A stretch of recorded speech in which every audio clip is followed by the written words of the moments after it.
Gravity Falls. Can we get like a pine tree on this? Like, can we put like a, yeah, there we go. Alright.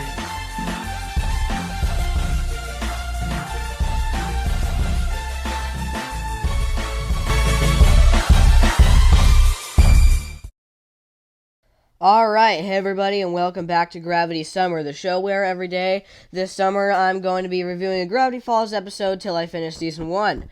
Basically, today we have Season 1 episode, I think we're on episode 7 actually. This is Double Dipper. This episode is very good. There's only one thing that I think is bad about it, and that's the fact that pretty much the entire episode is basically revolving around the plot where the center of the plot is basically just Dipper simping over Wendy.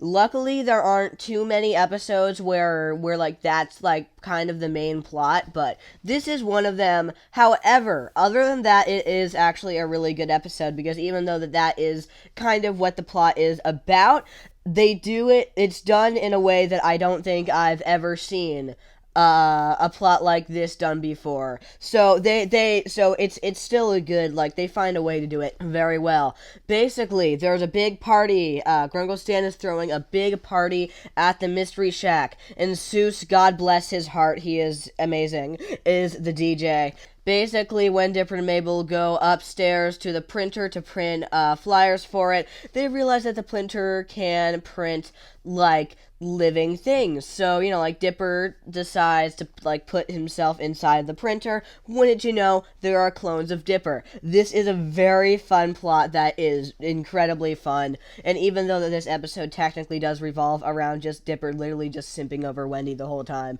they do it in a very fun way where I really don't think it distracts from the just overall good time that this episode is. Basically, Dipper really wants to dance with Wendy at the end of the night because he is a simp, and so he clones himself, first just with one clone, and then a bunch more.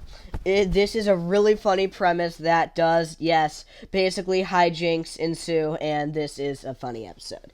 Grunkle Stan is funny in this, as always. There's a second appearance of Robbie, who basically Dipper feels like he's kind of just like fighting against to be able to dance with Wendy, when really he obviously doesn't have a chance with her because he's like 12 and she's like 15 or whatever, but yeah, that's basically what he's trying to do, and he makes a bunch of like clones of himself. However, they do this in a really good way where like throughout like the whole episode, like he prints like a bunch of like clones and stuff, and he has like a giant just like plan just to dance with just like Wendy, like, and he has like everything just like planned out, and all of it, he has like a giant just like plan like sheet for it and all that. Like obviously like the creators like know how kind of just like goofy this whole kind of just like plot line is, and they have fun with it, like, you know what I mean, like, but at the end, thank God, Dipper just like realizes, hey, maybe he should just go and just, like talk to her like a normal human being, and so that's what he does. But then the other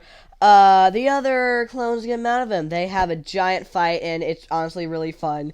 Them locking him in the closet is actually a really funny gag, gotta admit. Yeah, the clones fight, and the clones dissolve with water. Most of the clones die.